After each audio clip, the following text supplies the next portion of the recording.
오늘은 방금 읽은 로마서 8장 29절로 30절 말씀을 통해서 선택이라는 설교의 제목으로 말씀을 전하고자 합니다. 두 글자입니다. 선택. 우리가 어떠한 선택을 하나님께 받았으며 그 은혜의 크신 그 놀라운 크기는 도대체 무엇이며 그 은혜를 받은 생명이라면 도대체 우리는 어떻게 살아가야 할까라는 것을 오늘 살펴보도록 하겠습니다. 우리 인생에게 있어서 남녀노소 불문하고 인간이라는 것은 선택에서 자유할 수가 없는 그런 것일 겁니다. 이 좌우를 분별할 수 있는 아이들에서부터 또 늙은 어린애까지 전부 다 너나 나나 할 것 없이 진로의 그런 고민 앞에서 놓여지게 됩니다. 어떤 길을 선택해야 할까? 어떤 길을 선택해야 할까라는 길로에 사람이라면 놓여지게 됩니다. 첫 번째, 선택의 은혜, 하나님의 선택의 은혜. 어떠한 선택을 받았느냐? 하나님께 먼저 선택함을 받았다는 걸 우리가 방금 읽었습니다. 로마서 8장 29절로 30절에 하나님이 미리 아신 자들로 또한 그 아들의 형상을 본받게 하기 위하여 미리 정하셨으니 이 아시고 정하신 이 부분이 어느 때일까요? 자, 그러면 창세 전부터 미리 아신 자들로 또한 그 아들의 형상을 여기서 아들은 아드님 예수님을 말하신 겁니다. 하나님이 미리 아신 자들로 또한 그 아들의 예수님의 형상을 본받게 하기 위하여 미리 정하셨으니 그런 많은 형제 중에서 맏아들이 되게 하려 하심이니라. 우리 예수님 맏아들 되게 하시려고 이렇게 우리 사람들도 지으셨다 이겁니다. 또 미리 정하신 그들을 정하신 때에 우리를 땅에 불러주셨습니다. 이 땅에 부르신 그들을 또한 의롭다 하셨는데 우리 사람이 우리의 힘으로는 의로워질 수가 없습니다. 로마서 다른 말씀을 보면 의인은 없나니 하나도 없다 그랬습니다.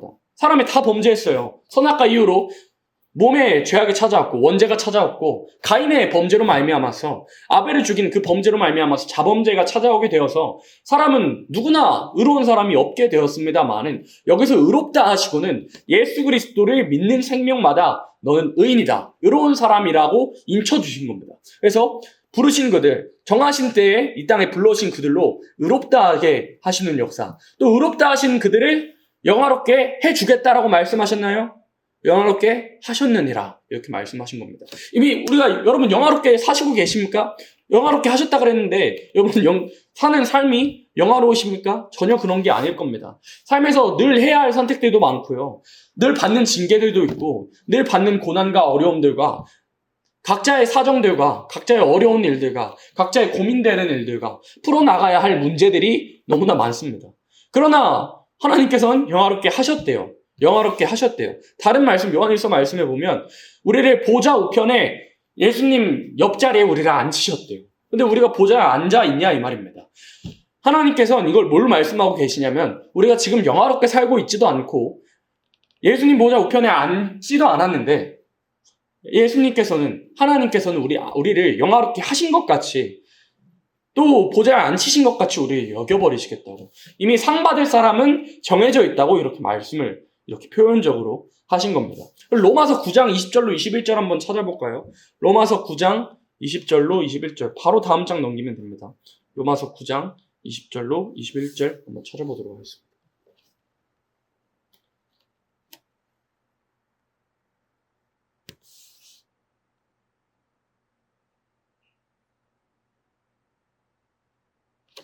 찾으시면 같이 읽습니다. 이 사람아, 네가 위기에 감히 하나님을 힐문하느뇨? 짐을 받은 물건이 지은 자에게 어찌 나를 이같이 만들었느냐 말하겠느뇨? 토기장이가 진흙 한 덩이로 하나는 귀히 쓸 그릇을 하나는 천이 쓸 그릇을 만들 것이 없느냐. 아멘. 하나님께서 택하신 바울 사도가 택함의 그 은혜를 설명을 합니다. 어떤 사람이 힐문했나 봐요. 물어봤나 봐요. 아니 그러면 저 사람들은 왜 예수님 안 믿고 지옥에 떨어지는 겁니까? 하나님 왜 이렇게 불공평하십니까?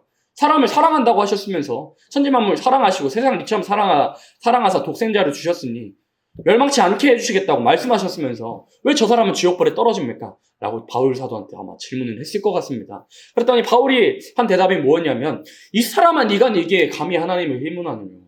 지음을 받은 물건이 지은 자에게 어찌 나를 이같이 만들었느냐 말하겠느냐.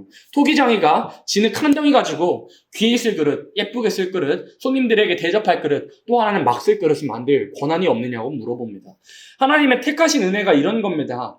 하나님께서 멸망으로 정한 백성들, 이사야 6장 9절에 보면 멸망으로 정한 백성들이 있다 그랬습니다. 그 사람들은 이 천지 만물이 다 심판받을 때까지 깨닫지 못하도록 깨달을까봐 하나님 염려하신다고 그렇게 말씀하시기도 했어요.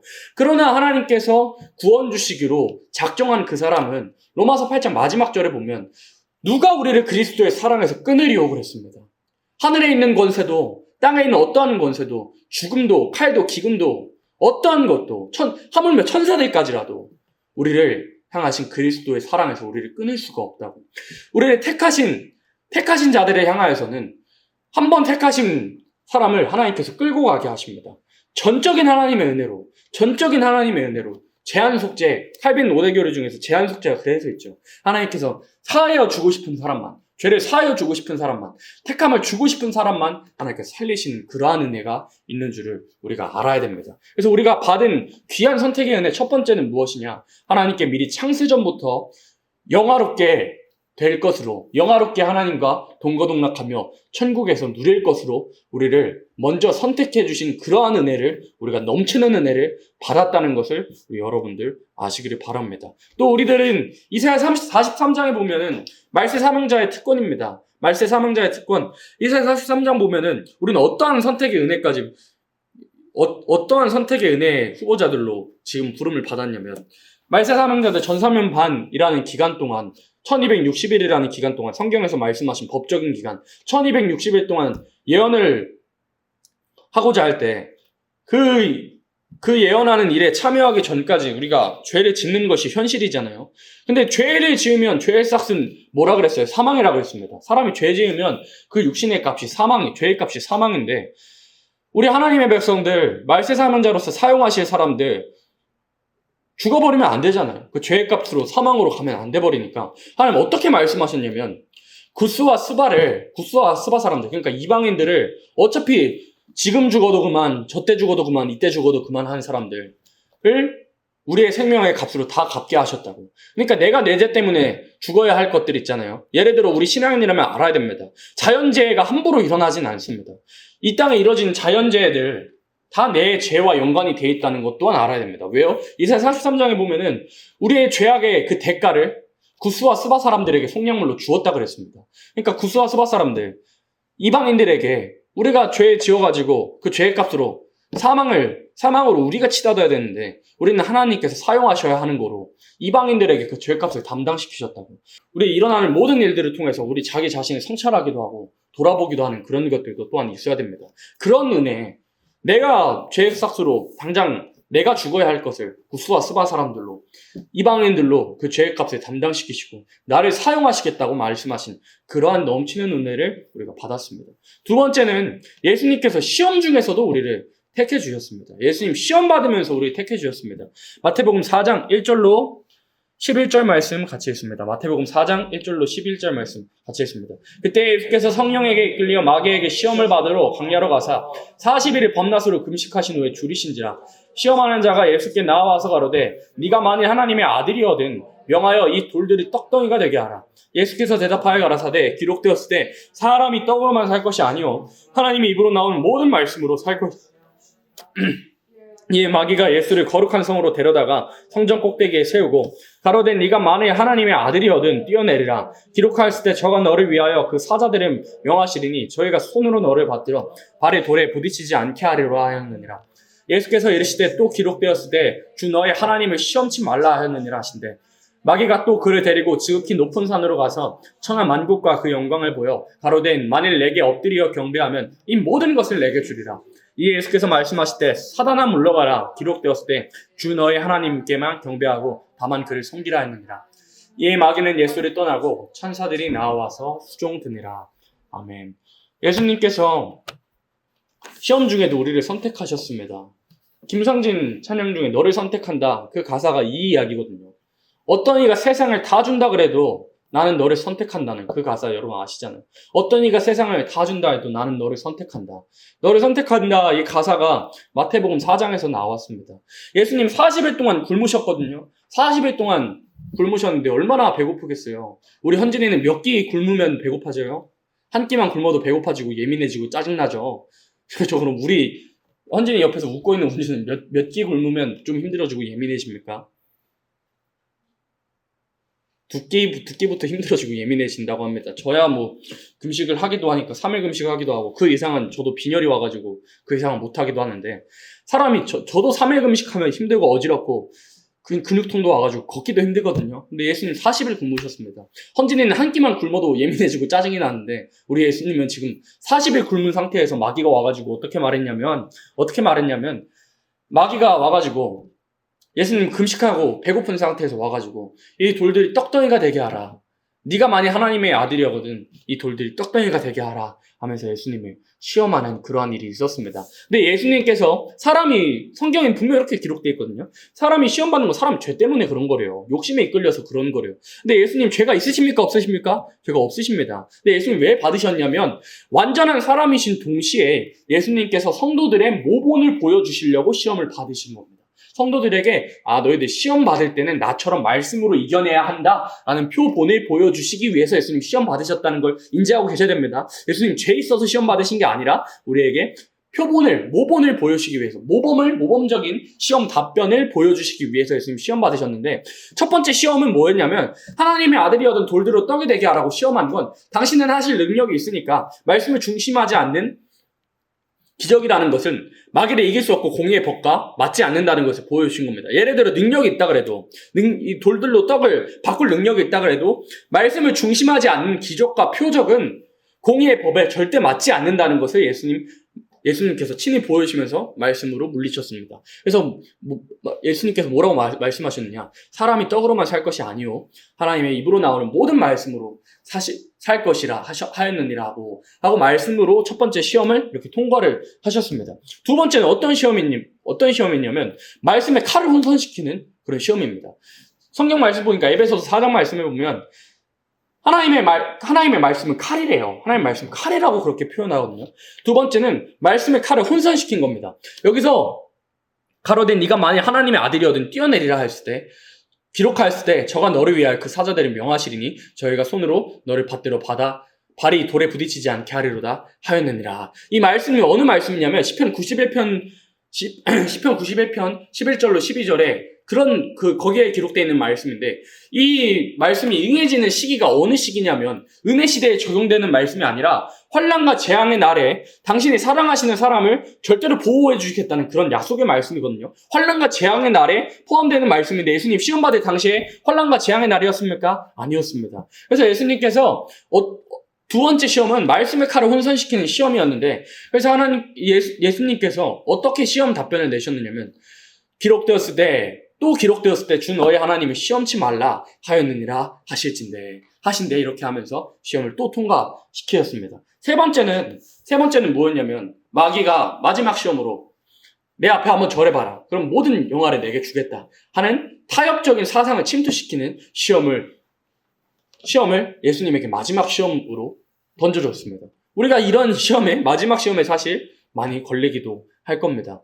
타협하면 내게 이득이 있는데 이거 조금만 내려놓으면 돈을 더 버는데 이거 조금만 내려놓으면 공부가 더 잘 될 텐데 이거 조금만 내려놓으면 신앙 조금만 포기하면 내 하는 모든 일들 잘 될 건데 라는 사상으로 우리들에게 침투하기도 합니다. 그러나 하나님 대신 예수님께서는 뭐라고 대답을 하셨냐면 주 너의 하나님께 경배하고 다만 그를 섬기라 하였느니라.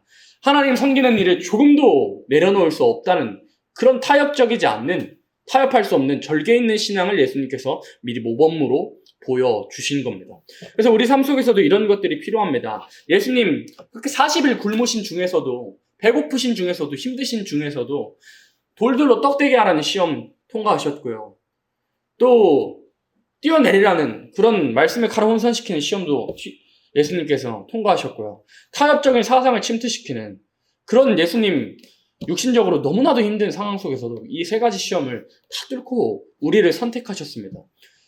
그래서 마귀가 세상을 전부 다 준다 그래도 예수님께서 우리를 생각하시면서 우리에게 이루셔야 할 그런 구원들을 생각하시면서 이겨내셨다는 거예요. 그래서 많은 사람들이 착각하는 게 예수님 별로 안 힘드시겠지라고 착각을 하실 수가 있는데요. 이사야 53장에 보면은 그는 질고를 아는 자라라고 그랬습니다. 질고를 아는 자, 쉽게 말해서 예수님 병치를 달고 서셨습니다. 미리 예언되어 있습니다. 예수님 병치레 달고 모든 병들을 다 겪어본 병치레 달고 사신 분, 몸이 되게 연약하신 유약하신 그런 몸으로 예수님 오셔가지고 그렇게 사셨습니다.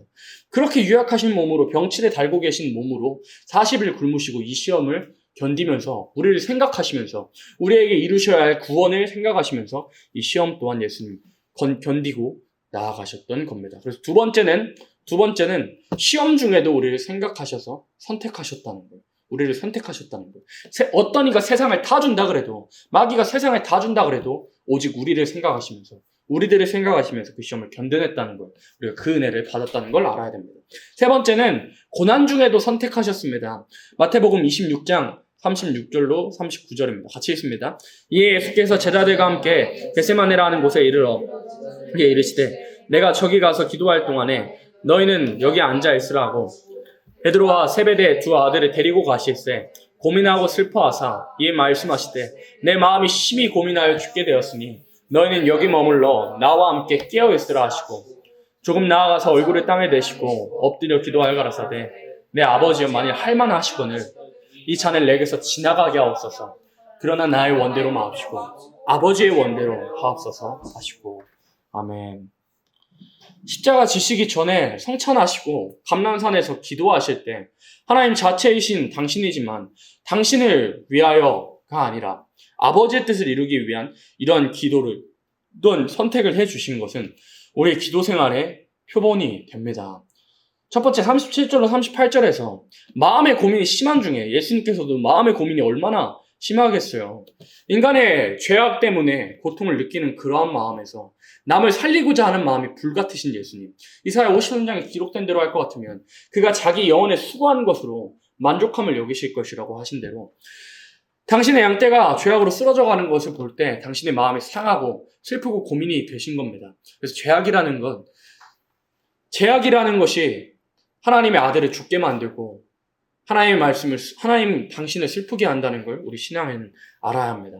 또 인간 죄악의 고통을 짊어지는 마음으로 예수님 기도하실 때 땀방울이 핏방울이 되도록 그렇게 열띤 기도를, 간절한 기도를 하셨습니다. 또 공의를 생각하는 마음으로 당신도 완전한 신인과 동시에 완전한 인간, 아까 말한 것처럼 병치레를 달고 사셨을 정도로 연약하셨습니다. 그러나 그러한 연약한 몸일지라도 아버지 하나님의 공의를 이루기 위해서, 그래서 공의의 완성은 십자가고 사랑의 완성은 천년왕국입니다. 그래서 그 공의의 완성을 이루시기 위해서 십자가 앞에서 순종함으로써 구원을 완성시키려고 그렇게 기도를 하신 겁니다. 그래서 우리 성도가 어떻게 기도해야 하는 것, 공의를 생각하기 위해서 내 일보다, 내 소원보다 공의를 더 생각하고 하나님의 뜻을 더 생각하는 것을 해야 한다는 것을 먼저 본으로 보여주셨습니다. 또 네 번째는 정말 중요한데요. 아버지의 소원을 이루기 위한 기도를 예수님 하셨습니다. 예수님 얼마나 힘드셨으면, 예수님도 얼마나 마음이 아프셨으면, 십자가 지실 것이 얼마나 연약하셨으면, 예수님 당신도 육신이 얼마나 연약하셨으면, 아버지가 만일 할만하시거든 이 잔을 내게 지나가게 하옵소서. 예수님 얼마나 연약하셨다는 것이 드러나잖아요. 예수님 우리를 향하신 그 사랑, 십자가 지시기 위해서 내가 너희들에게 왔고 내가 십자가 지기를 원하노라 라고 늘 말씀하셨던 예수님.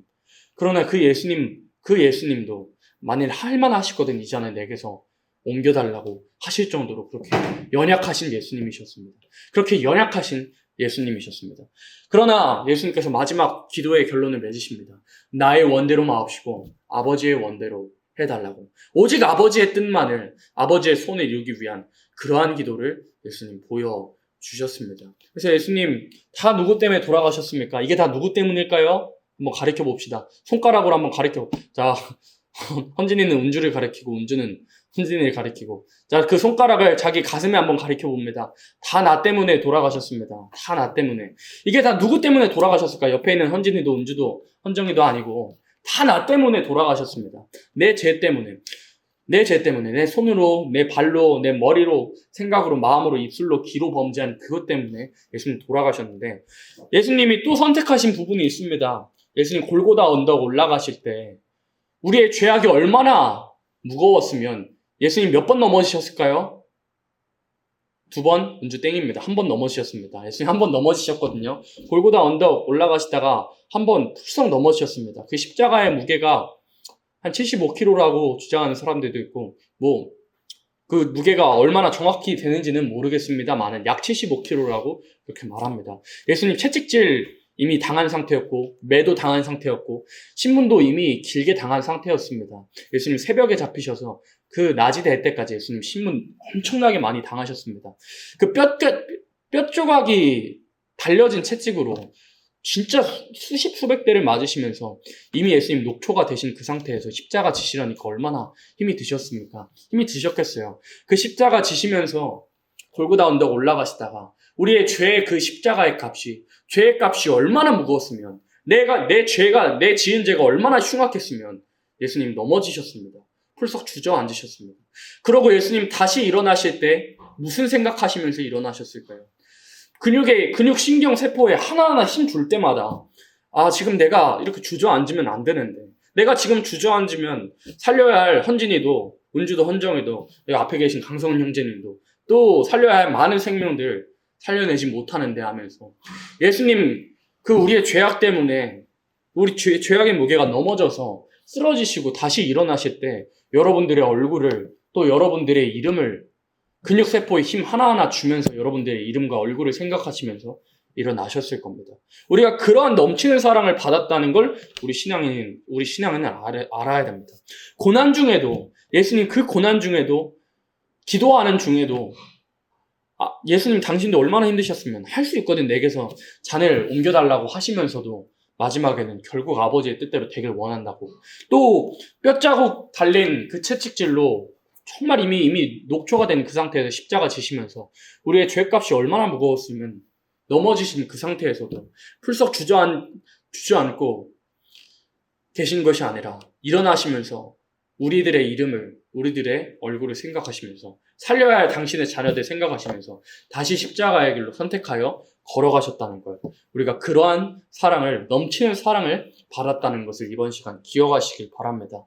또 우리들에게 가장 마지막 중요한 게 뭐냐면요, 그런 하나님께서 우리에게 선택을 요구하십니다. 우리에게 선택을 요구하시는 겁니다. 신명기 30장 19절 같이 읽습니다. 내가 오늘날 천지를 불러서 너희에게 증거를 삼노라. 내가 생명과 사망과 복과 저주를 네 앞에 두었은즉 너와 내 자손이 살기 위하여 생명을 택하고. 아멘. 세상은 두 가지 길밖에 없습니다. 생명이냐 사망이냐, 복이냐 저주냐, 이 두 가지 길밖에 하나님께서 두지 않으셨습니다. 우리에게 또한 여러분들에게, 또 저에게 또한 여러분들에게 선택의 길로를 하나님께서 오늘도 주고 계십니다. 내가 오늘날 천지를 불러서 너희에게 증거를 삼노라. 내가 생명과 사망과 복과 저주를 네 앞에 두었은즉 너와 내 자손이 살기 위하여 생명을 택하라고. 살기 위해서 생명을 제발 택하라고 예수님 하나님께서 그렇게 명령하셨습니다. 살기 위해서, 제발 살기 위해서 생명의 말씀을 택하고, 사망으로 치닫는 육신의 생각과 정욕과 안욕과 여러 가지 모든 죄악들, 우상 섬기는 일들과 여러 가지 더러운 것들, 사망과 저주를 버려버리고 살기 위해서 생명을 택하고 복을 택하는 사람들이 되라고 신명기 30장 19절에서는 말씀하셨습니다. 잠언 3장 6절도 한번 같이 읽어볼까요? 너는 범사의 글을 인정하라. 그리하면 내 길을 지도하시리라. 범사의 글을 인정하고 범사의 글을 선택하래요. 모든 하는 내 일에 하나님 인정하는 겁니다. 어떻게 인정하느냐? 신앙이라는 것이 무엇이냐면, 내가 아무도 보지 않는 곳에서도 하나님께서만큼은 내 작은 생각도 감찰하시고 하나님께서만은 내 은밀한 말들을 하나님 들으신다는 거예요. 그래서 민수기 말씀에서도 너희 말이 내 귀에 들린 대로 내가 행하리라고 말씀하셨습니다. 민수기 말씀에서 정탐꾼 보내는데 가나안에 정탐꾼 40일 보내놨거든요. 40일 보내놨는데 온통 원망 불평만 하는 겁니다. 이럴 거면 우리를 왜 애굽에서 건져냈냐고 하면서 모세에게 또 대들고 나옵니다. 그때 하나님께서 하신 말씀이 무엇이냐면, 내가 너희 말이 내 귀에 들린 대로 너희에게 행하리라고 말씀하셨습니다. 우리 신앙인들로서 기억해야 하는 것이 무엇이냐면, 하나님께서만큼은 내 모든 생각과 내 모든 말들을 감찰하시고 보고 계신다는 것. 시편의 말씀대로 할 것 같으면 내 앉는 것도 서는 것도 보고 계시고, 예를 들어 변기 앉는 거, 서는 거, 누워있는 거, 또 여러 가지 모든 것들을 하나님 다 감찰하신다고. 그 감찰하시는 하나님 앞에 우리에게 하나님께서는 선택을 요구하시는 겁니다. 너 지금 24시간 살아가면서 내가 안 보는 것처럼 생각해가지고 너 마음대로 살래? 아니면 내가 보고 있다 생각하여 나와 동행하여 아름다운 생명의 일과 복받는 길을 걸어갈래? 하고 하나님께서는 선택의 길로를 우리에게 늘 주신다는 걸 우리 신앙인으로서 알아야 합니다. 여기 있는 그림 보이십니까? 여기 있는 그림 한번, 사진에 있는 그림 한번 보시겠어요? 여기 그림에 있는 글씨 현진이 보여요? 글씨 한번 읽어볼래요? 우리 현진이가 한번 읽어봅니다.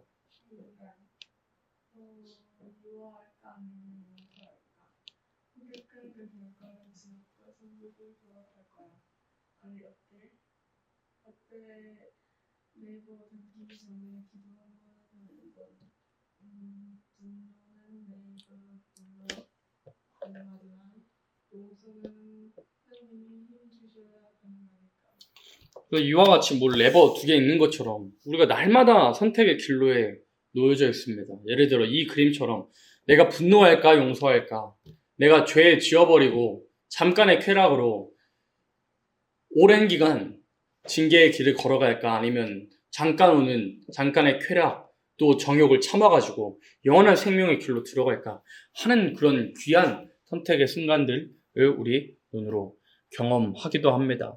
그래서 선택이라는 게 사실 그렇습니다. 여기 앞에 있는 사진도 그렇지만 선택이라는 게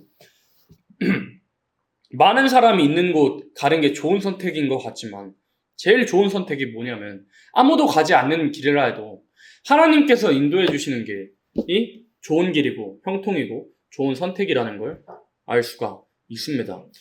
출애굽기 말씀에 출애굽기 1장에서부터 보면 애굽왕이 요셉을 기억하지 못했던 애굽왕이 일어나가지고 이미 불어버린 백성이 많아져 버린 이스라엘 백성들 괴롭히려고 남자아이 낳으면 다 죽여버려라 라는 명령을 믿음의 두 산파, 히브리 두 산파 십브라 부하라는 사람에게 그런 명령을 내리는데, 십브라 부하는 하나님을 경외하는 사람이었습니다.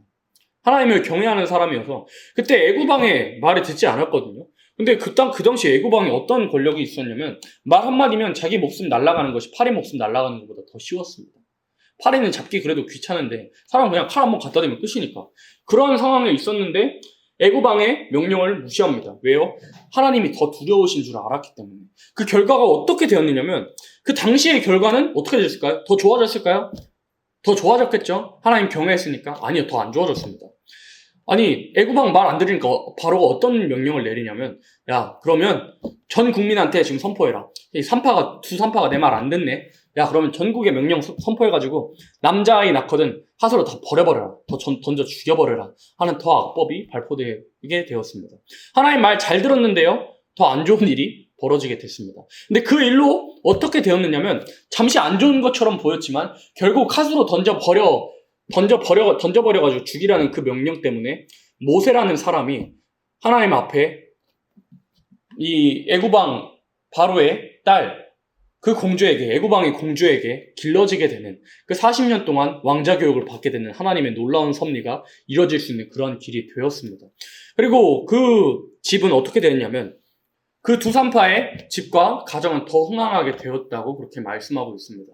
우리가 믿음의 선택을 하잖아요. 믿음의 선택을 하면 잠깐은 이게 후회가 될 만큼 상황이 안 좋아질 수도 있기는 합니다. 우리가 살아가면서 믿음의 선택했는데 상황이 더 안 좋아졌어요. 아니, 믿음의 선택했는데 상황 좋아질 줄 알았는데 더 안 좋아졌어요 라고 하는 사람들이 많거든요. 근데 상황이 더 안 좋아진 것 같은 그 상황까지 뛰어넘어 버리잖아요. 그럼 어떻게 되느냐면 그 상황의 크기보다 상상할 수 없는 축복을, 그러니까 나와 내 가정을 넘어서는 축복을 하나님께서 주시는 겁니다. 그게 우리가 선택을 올바르게 하면 주시는 그러한 은혜라는 것을 우리가 알아야 합니다.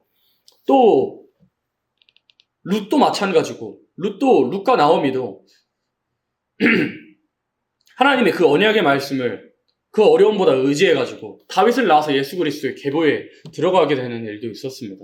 그래서 우리 신앙에는 선택이라는 걸 우리가 알아야 하는 건, 하나님께서 원하시는 선택을 하면 하나님께서 다 책임져 주시지만 내가 원하는 선택, 정욕적인 선택과 또 우상을 섬기는 일과 여러 가지 하나님 미워하시는 선택하게 되면 어떻게 되냐면 죄된 선택의 값은 내가 지불해야 되고 내가 갚아야 하고 내가 삶을 살면서 깨달아야 합니다. 그 죄의 값을 내가 다 짊어지고 가야 하지만 하나님께서 원하시는 선택, 십부라와 부하와 같이 또 룻과 나오미 같이 하나님께서 원하시는 선택, 하나님이 기뻐하시는 선택, 하나님을 기쁘시게 하기 위한 그러한 일들을 한다면 하나님께서 좋은 것을 주시는 하나님, 가장 좋은 것을 주시는 하나님께서 그 당시 필요한 모든 것들을, 그 당시 최고의 축복들을 하나님께서 시대에 맞게 또한 상황에 맞게 사람들에게 허락하신다는 걸 우리는 알아야 합니다. 로마서 8장 32절 같이 읽고 마칩니다. 자기 아들을 아끼지 아니하시고 우리 모든 사람을 위하여 내어주시니가 어찌 그 아들과 함께 모든 것을 우리에게 은사로 주지 아니하시겠느뇨. 아멘. 자기 아들까지라도 주신 분께서 우리 모든 사람을 위하여 내어주시니까 어찌 그 아들과 함께 모든 것을 우리에게 은사로 주지 아니하시겠느뇨. 아들까지라도 내어주시니까 우리에게 뭘 더 주실 것이 없겠어요. 그런 사랑을 우리가 받았다면 하나님께서 먼저 선택해 주신 은혜, 시험 중에서 선택하신 은혜, 고난 중에도 선택하신 은혜를 받았다면 우리에게 뭘 요구하신다고요? 우리에게도 선택을 요구하시는 겁니다. 살기 위하여 생명을 택하라 그랬어요. 생명과 사망, 복과 저주를 두었으니 우리가 살기 위하여 생명을 택하는 생활로서 우리가 일주일을 살아갈 때 마치 예수님께서도 시험 중에 우리를 택하신 것처럼 여러 가지 미혹 중에서도 우리를 택해 주신 것처럼 고난받는 중에서도 연약한 중에서도 우리의 이름을 생각하시면서 우리를 택해 주신 것처럼 우리도 삶을 살아갈 때 우리에게 닥쳐올 유혹과 핍박과 여러 가지 어려운 일들 또 조금만 교묘해지면 조금만 간교해지면 내게 이득이 올 것 같은 그러한 상황에서도 우리는 정직하게 하나님이 알려주신 대로만 선택하고 생명을 택하는 우리들이 될 때 결국엔 하나님께서 잠시 잠깐에는 상황이 안 좋아질 것처럼 보여도 결국엔 가장 좋은 것을 주시는 하나님께서 십부라와 부하처럼 또 룻과 나오미처럼 가장 좋은 것을 우리에게 주실 것을 믿습니다. 기도드립니다.